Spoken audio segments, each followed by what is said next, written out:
No Santuário do Pensamento, convido-te a transcender os limites do cotidiano e explorar a vastidão espiritual que nos envolve. Que a serenidade do divino preencha este espaço, inspirando-nos a refletir sobre a beleza da fé e a profundeza da conexão com algo maior. Que esta reflexão seja uma jornada de descobertas espirituais e renovação interior.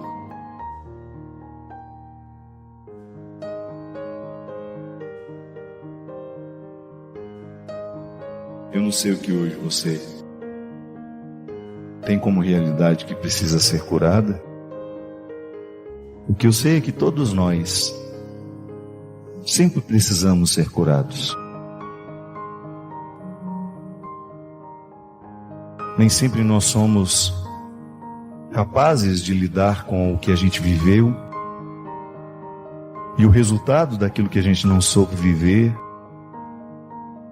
nos martiriza no formato de culpa, de remorso, que a culpa paralisa, machuca. Às vezes as muitas traições que nós já vivemos nos fazendo desacreditar do amor hoje. Tantas áreas da nossa vida precisam ser curadas. Precisamos curar a nossa relação com Deus, nossa relação com as pessoas, com a gente. Quantos de nós aqui hoje precisam da bênção da reconciliação, do amor próprio, voltar a acreditar que Deus acredita na gente? Eu sempre digo, é tão fácil a gente professar a fé, eu creio em Deus, mas é tão difícil a gente dizer, eu creio que Deus crê em mim. Porque o meu desprezo por mim é tão grande. Eu sou tão incapaz de reconhecer as minhas virtudes. E quando reconheço, eu reconheço de forma tão vaidosa, tão insegura, que a vaidade é uma insegurança. Não. Reconhecer-se assim frágil, pecador, mas extremamente amado por Deus. Assim é você.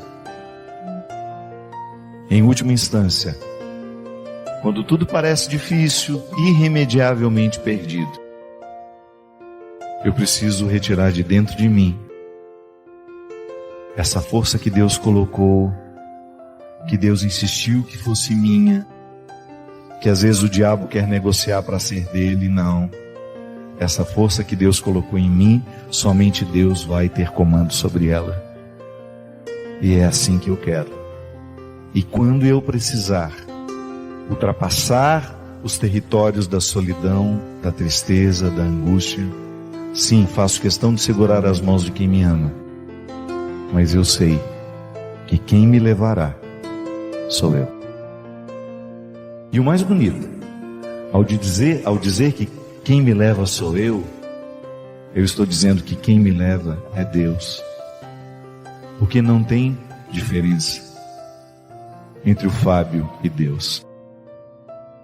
Somos juntos, somos em comunhão, somos eucaristicamente reunidos, da mesma forma como você pode dizer o mesmo. Quando você olha no espelho, você está vendo um rosto único que Deus quis ter no mundo, o seu. Quando você olha no espelho, você está vendo a face de Deus refletida na sua. Porque Ele poderia ter criado 1 milhão de pessoas. E Ele criou, mas Ele fez questão de criar você também. Então, acordar a força divina que nos habita é recordar que todos os dias eu acredito na providência divina, mas eu olho para os dois lados da rua antes de atravessá-la. E por mais que eu acredite que Deus esteja aqui do meu lado, fazendo e refazendo, Ele só pode fazer se eu fizer. Ele só pode andar se eu andar. Porque Ele quis estar em mim. E estando em mim, Ele depende da minha vontade, do meu desejo. Por isso eu preciso fortalecer tanto a minha vontade e o meu desejo, para que eu nunca fique estagnado ao pouco que já achei de mim. Deus pode muito em mim, Deus pode muito em você, mas às vezes a gente vive esquecido disso. Escuto toda hora: Padre, reza por mim, sua oração é mais poderosa. Que minha oração é mais poderosa? Coisa nenhuma. Toma posse da sua força. Você está mais perto de Deus. Sabe nada, inocente. A gente se deprecia demais, não é verdade? Quantas vezes você comparou a sua fé com a dos outros e você se achou um nada? Pelo amor de Deus, Deus caprichou em você, deixou uma capacidade enorme. Porque ainda não acordou, ainda não despertou, vai morrer assim, sem saber quem Deus fez em você? Não. Toda vez que a batalha vier, prossiga. Toda vez que as dificuldades vierem, prossiga. Esta foi a palavra de Moisés ao povo desesperado, quando estavam todos diante do Mar Vermelho. As cavalarias do faraó correndo ali, chegando já. E o povo pergunta: Moisés, o que seu Deus manda nós fazermos agora? Moisés fica apavorado, que também não sabia. Se reúne um pouquinho lá a sós com o Senhor. E o que ele escuta dele? Diga ao povo que caminhe, Moisés. Deus não deu a garantia da facilidade. Seria tão mais bonito nesse falar: não, manda o povo caminhar que eu vou abrir o mar. Ele falou isso? Não. Ele não falou que iria abrir o mar. Ele só falou: diga ao povo que caminhe. E o povo caminhou. Quando pôs os pés na água, sem saber o que ia fazer, o milagre aconteceu. É assim. A força de Deus passa o tempo todo pela nossa força. É a maior riqueza que nós podemos ter na vida. É estar diante de alguém que nos permita a verdade. Que nos permita a verdade, pessoal. É tão difícil, né? É tão difícil alguém que tolere a nossa verdade. Nós estamos tão acostumados a ficar maquiados e mascarados para que o outro dê conta da gente. Ou para que você seja minimamente aceito, você faz tantas concessões. Mas de repente isso cansa. E eu acredito que o tempo vai fazendo isso com a gente. O tempo vai retirando aquilo que para nós antes era mais fácil. Você vai ver. Na juventude é muito mais fácil a gente fingir que gosta, a gente fingir que quer, a gente fingir que está bem. Depois, à medida que o tempo vai passando, eu tenho uma sensação de que a nossa verdade, que está lá no interior do interior do interior, ela vai aflorando, ela vai ficando cada vez mais à flor da pele, e aí você não tem como esconder. Você não tem como esconder. Eu sou isso. E é tão bom quando você, na oportunidade de ser só quem você é, você olha do outro lado da mesa e você percebe que existe reciprocidade. Ah, como é bom. É ao lado deles que nós queremos envelhecer. Só queremos ficar com quem exatamente nos permite ser quem somos. Geralmente a gente senta para comer com alguém e a gente fica conversando com outra pessoa que não está ali na mesa, mandando mensagem. É tão descortês, não é? Você está num médico, ele está o tempo todo mexendo no celular dele enquanto você fala, aí de vez em quando ele fala: pode falar que eu estou ouvindo, viu? Não está ouvindo nada. Ouvir é olhar para mim. Eu quero que você olhe para mim enquanto eu falo. Eu quero ser olhado por você enquanto você fala. Eu quero prestar atenção no que você está me dizendo. Quando seu filho vive diante de você, tente decorar todos os detalhes dele. Quando as pessoas que você ama estão com você, tente viver cada detalhe do que está sendo proposto. Acho que são perguntas que nem é o outro que nos faz, é a gente mesmo. A grande dificuldade de você saber onde é que é justo você gastar o seu sangue, seu tempo, sua vida, ao lado de quem? Com quem? Com quem dividir esse tempo que nos resta? E depois chega um momento em que a gente tem um marco e a gente chega à conclusão de que a gente tem mais passado do que tem de futuro pela frente.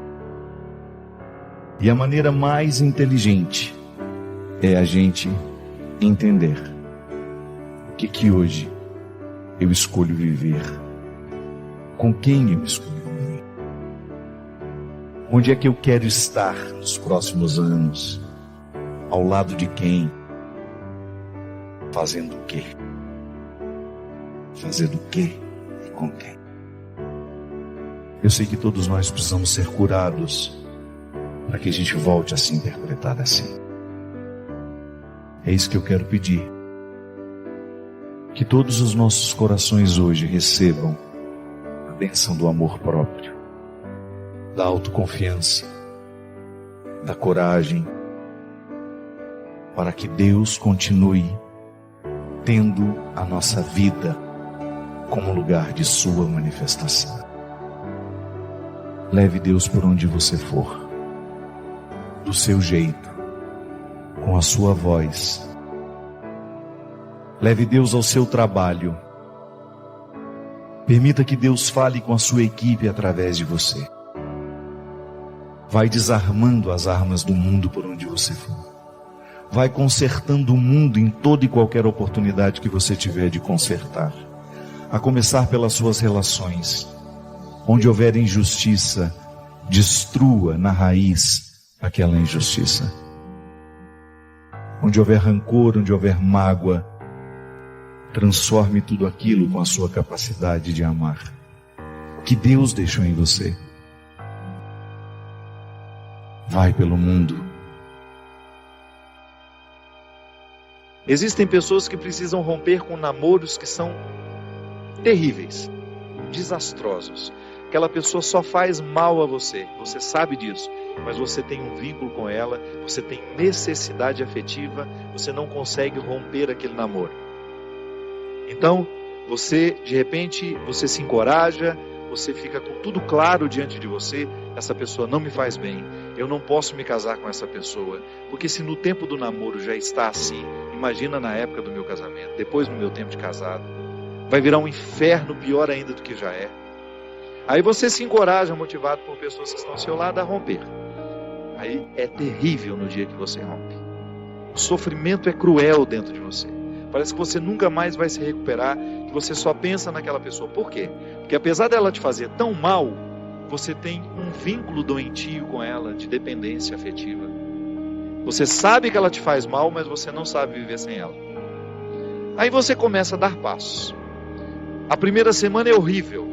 Você sofre, você chora, você não pode ouvir a música, você não pode sentir o cheiro, você não pode ver aquele pedacinho de não sei o que ele esqueceu lá na sua casa, que tudo aquilo é terrível. Mas de repente você começa a dar passos de libertação. É como se você estivesse andando na direção de uma terra que só vai te fazer bem. E um mês depois aquele sofrimento ficou melhor, 2 meses depois aquele sofrimento melhor, e de repente você não está nem mais lembrando. Claro que ainda existe ali um vínculo silencioso sendo desarmado, porque a dependência afetiva, ela não morre da noite para o dia. A gente precisa, é como se você fosse sufocando uma célula cancerosa com o processo da quimioterapia, sabe? Que você vai retirando a vida da célula cancerosa, que é a célula que nos mata. Aí digamos que 3 meses depois, você encontra de novo com aquela pessoa, e você tem aquela famosa recaída. Aí pronto. O castelo que você estava construindo, o chão que você tinha andado, que tinha sido tão difícil, você joga fora e você volta para o Egito, você volta para a escravidão. Você faz o mesmo que os companheiros de Moisés queriam fazer, voltar a comer a cebola, voltar a comer o alimento podre, estragado. Aí você reata aquele relacionamento, porque ele é doentio e você não cuidou da devida distância que você deveria manter. Porque quando você tem essa dependência afetiva, você tem que estabelecer a distância, porque senão você não se cura. Você tem que parar de querer saber da vida daquela pessoa, porque senão você não se cura. Você precisa parar de ficar fuçando o Facebook dela, porque senão você não se cura. Você precisa parar de ficar investigando a vida. Onde que ela foi? O que ela está? Você tem que cessar todos os pontos que podem lhe fazer querer voltar para o Egito. Porque senão você nunca vai se libertar. Aí 3 meses depois você está bela e formosa já, matando a célula cancerígena, você vai dar mais uns beijos na boca, volta àquela dependência horrorosa e o inferno retorna na sua vida. Na sua primeira semana é até bom que está tudo voltando. Daqui a pouco, minha filha, você está no inferno pior do que você estava 3 meses atrás. É assim. Quando a gente não sabe viver o desconforto que nos edifica, a gente se boicota o tempo todo. É como parar de beber, é como parar de fumar. Você fica sem fumar 1 ano e você comemora porque você parou de jogar aquela toxina cancerígena no seu organismo, e de repente você vai lá e acende um cigarro de bobeira e aquele vício volta como se fosse um monstro capaz de te comer inteiro. Pronto. Todo aquele sacrifício que você fez dos primeiros dias sem fumar vão para o saco. Por quê? Todo aquele sacrifício vai para o saco. Por quê?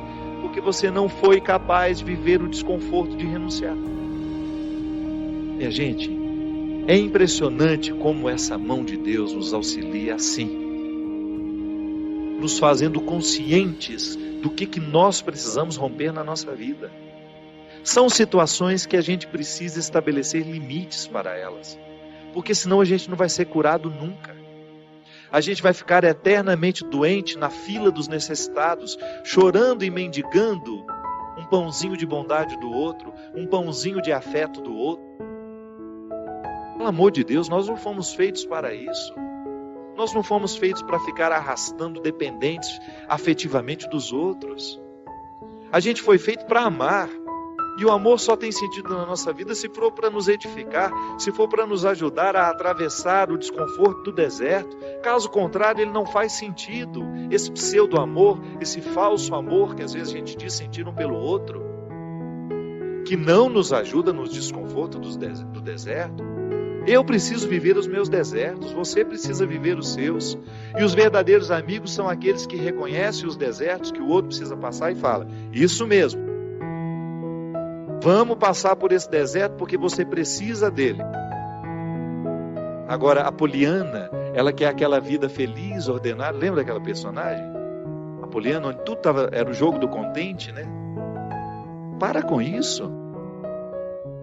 Assassine esse instinto infantil que existe dentro de você, que lhe faz ter medo dos desconfortos da vida. O desconforto da vida, quando bem vivido, ele só nos torna melhores. Tira essa máscara de coitadinha que você gruda na sua cara para os outros terem eternamente pena de você. Você só perde tempo na vida assim. Que bobagem! Deus nos segura na nossa mão é para a gente ter condições de atravessar esse deserto. Não é para ficar recaindo eternamente e voltar a comer as cebolas do Egito, porque a gente teve dó de nós, porque a gente teve dó do outro. A caminhada é para frente que se vai. E chega um momento quando Moisés chega diante de Deus e fala: agora você resolve essa situação, porque eu não sei mais o que fazer. Já construíram um bezerro de ouro no meio do caminho, já arrumaram confusão, já estão adorando até outras situações, então nem lembrando que o Senhor existe. Eles só não voltam porque está longe demais. Mas retornam de outra maneira. Não retornam na geografia. Sabe? Eles não voltam geograficamente porque estava longe já do Egito. Eles morreriam no meio do caminho. Mas não voltavam geograficamente, mas voltavam afetivamente. Porque às vezes a gente já ultrapassou o território da nossa escravidão física. Eu já saí da cadeia, mas a cadeia não saiu de mim. É assim que funciona. Eu já dei os passos na direção da minha liberdade, mas eu não fiz a conquista da minha liberdade. Eu não decretei a conquista da minha liberdade. Então eu fico afetivamente preso ao meu passado, lamentando as cebolas do Egito, lamentando o namoro que terminou, a situação que foi terminada, a amizade que foi traída. sempre que eu me encorajo a vencer os mares que me desafiam, eu estou exercendo o cuidado de Deus na minha vida. Sempre que eu me encorajo a colocar o pé no mar que me ameaça, eu estou cumprindo a parte da promessa de que Ele estará sempre ao meu lado. Você faz a mesma coisa. Sempre que você desafia os seus mares, sempre que você enfrenta os seus desconfortos, quando você não tem medo do desconforto que lhe chega, quando você olha para ele de frente, você fala: e agora? O que é que nós vamos fazer a partir desse momento? O que você me traz de bom? O que você está me desafiando? Eu vou aqui recrutar as minhas melhores partes, porque só isso me interessa. Se o desconforto me chega, eu preciso atravessar esse deserto para poder alcançar essa parte da terra prometida que me espera. É assim que funciona. Não há uma fórmula mágica para a vida. Ainda que a gente não acreditasse em Deus, nós teríamos de viver os desconfortos que nos fazem crescer. Ainda quem não crê em Deus precisa enfrentar os desconfortos de sua história, de sua existência. Agora, é claro que quando a gente acredita em Deus, quando nós acreditamos de que existe alguém superior a nós, nos capacitando para a gente fazer a travessia, um conforto a mais nos é oferecido. Por isso, baseados na experiência deste conforto que eu já fiz, que você já fez, em muitos momentos, quando essa mão de Deus cuidou de nós, e que a gente dá continuidade ao processo de caminhada, de enfrentamento. É enfrentamento, a palavra é essa.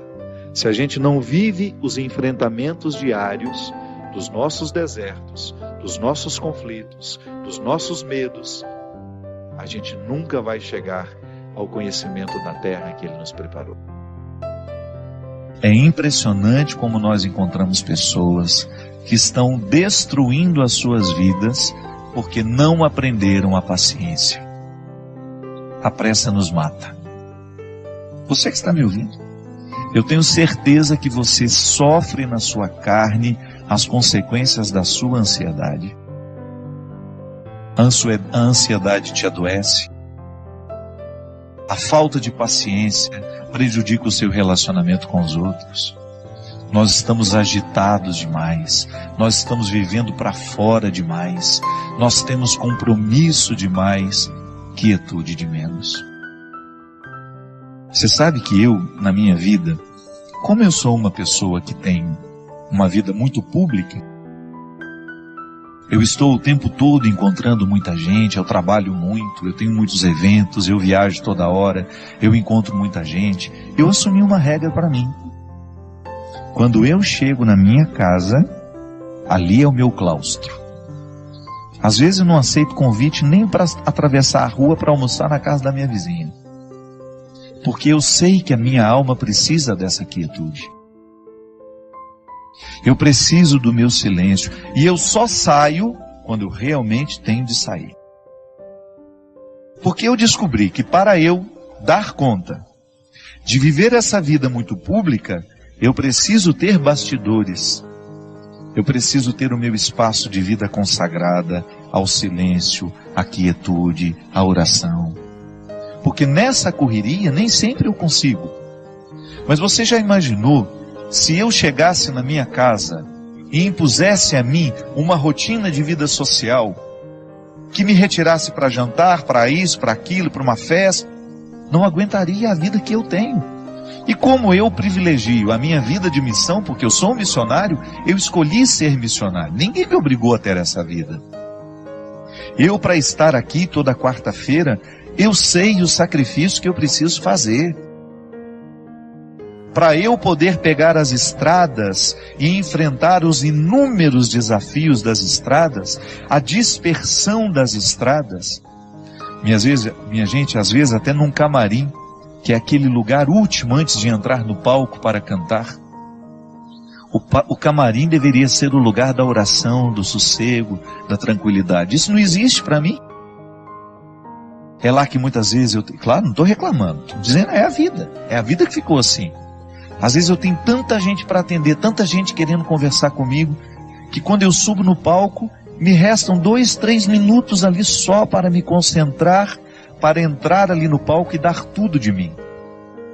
Essa semana mesmo, eu fui a Poços de Caldas e eu tinha 1h30 para fazer o evento, porque eu precisava pegar a estrada de madrugada, que eu tinha um compromisso logo cedo em Taubaté. Senão eu não ia conseguir dormir nem 2 horas. E aí, tudo bem, o evento começou, o show começou. Aí a minha assistente, a Mônica, que fica do lado, faltam 10 minutos. E aí eu olhei para aquele povo. Não tenho coragem de parar o show aqui agora, porque eu preciso ir embora. Ali é o lugar da minha dedicação. Você sabe por quê? As pessoas vão ali para me ouvir. É claro que depois eu me dou o direito de dizer, olha, não vou autografar CD de ninguém, não vou tirar foto com ninguém porque eu preciso ir embora. Mas o meu tempo de evangelização em cima do palco é sagrado. Ali é o horário de exercer o meu ofício. Eu não posso ter pressa no ofício de evangelizar. Mas quando eu chego em casa, eu preciso me dar o direito de viver esses bastidores. De viver esse silêncio, essa quietude, de desligar um pouco meu telefone, de esquecer que ele existe, de estar um pouco mais diante de Deus, para que Ele me preencha, para que depois, quando eu voltar para a estrada, eu continue tendo o que oferecer ao outro. Olha aqui, você tem uma vida diferente da minha. Você não tem essa necessidade de evangelizar como eu evangelizo. Mas não se engane. Você também tem a mesma necessidade que eu tenho de ter bastidores. A sua vida te exige. Você tem uma vida social que te joga para fora o tempo todo. Você trabalha muito, você encontra muita gente. E qual é o espaço que você cria para criar dentro do seu coração esse espaço de paciência que só Deus pode nos dar? Qual é o espaço que você cria para que Deus tenha condições de moldar a sua alma de acordo com a sua vontade, com o desejo que Ele tem? Qual é o espaço que você oferece a Deus para que o seu florescimento espiritual aconteça? Para que você não se desgaste demais nessa vida que não para, nessa vida que é tão rara e que muitas vezes você não percebe por causa do modo de vida que você escolheu viver? Quando eu dou o meu testemunho de que eu tenho estrada demais e muitas vezes bastidores de menos, e que por isso que quando eu chego em casa, eu tenho que me recolher e proporcionar ao meu coração uma restituição espiritual, eu fico pensando também os meus amigos que são padres, que enfrentam no seu dia a dia o desafio de atender as pessoas o tempo todo, porque muitas vezes as pessoas não estão preocupadas com o descanso do padre. Eu já encontrei muitos padres que ficam até constrangidos de dizerem que vão tirar um dia de férias, uma segunda-feira, por exemplo, para descansar. É direito dele. Ele precisa restituir no coração aquilo que ele oferece ao longo da semana. Há padres que celebram 5, 6 missas por domingo. Isso é desgastante, minha gente. A graça de Deus nos sustenta, mas nós também precisamos buscar a quietude para que esta graça alcance o nosso coração e nos restitua com a nossa paciência. Muitas vezes nós encontramos os nossos padres, os nossos pastores dando patada no povo. Não é porque eles são ruins, não. É porque eles estão cansados, eles estão excessivamente carregados. Por isso que nós, como leigos, vocês aí, que acompanham os padres de vocês, prestem atenção se o padre não está trabalhando demais, se vocês não estão exigindo demais dele. Ofereça a eles isso. Padre, vai passar um dia lá em casa, ninguém vai te importunar, nós vamos oferecer uma casa onde o senhor possa descansar um pouquinho, passar um tempo com pessoas que não vão te exigir nada como padre, onde o senhor seja apenas um ser humano, onde o senhor possa rezar, possa ficar em silêncio. E você não pode negligenciar na sua vida a construção deste espaço.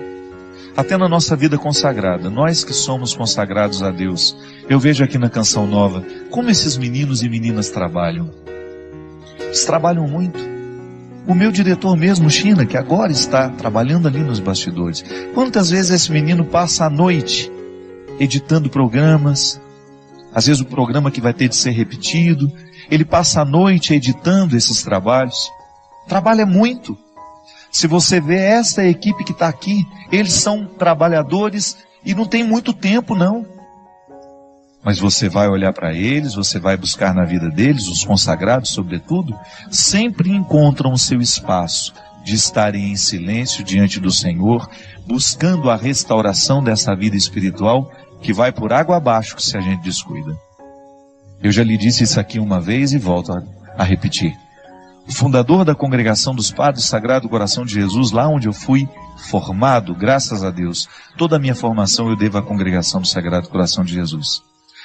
Padre João Leão Deon, ele dizia assim: Deus não pode fazer nada com as nossas obras se antes Ele não possuir o nosso coração. É disso que eu estou falando. Quando nós oferecemos a Deus o nosso serviço e esquecemos de oferecer a Ele o coração, que é a metáfora de todos os meus bastidores, Deus não poderá restituir aquilo que eu ofereço ao outro através do meu trabalho. E em pouco tempo eu estarei oferecendo a mim. E oferecer a mim, somente a mim, vai me desgastar demais. Eu vou ficar cansado, eu vou perder a paciência, eu vou ficar estressado, eu vou ficar bruto com as pessoas e eu vou esquecer a delicadeza, que é justamente a característica de todo cristão. Portanto, não tenha medo de introduzir na dinâmica do seu cotidiano o espaço da sua restauração interior. Pode ser 5, 10 minutos. Silêncio, oração, respiração profunda. O exercício da respiração profunda é excelente para quem quer descansar, para quem quer dormir bem. Uma boa leitura, uma música que vai lhe fazer bem. É sempre um prazer compartilhar estas experiências com você. Deixe seus pensamentos na caixa de comentários, inscreva-se para mais conversas significativas e ajude-nos a espalhar a luz compartilhando este vídeo.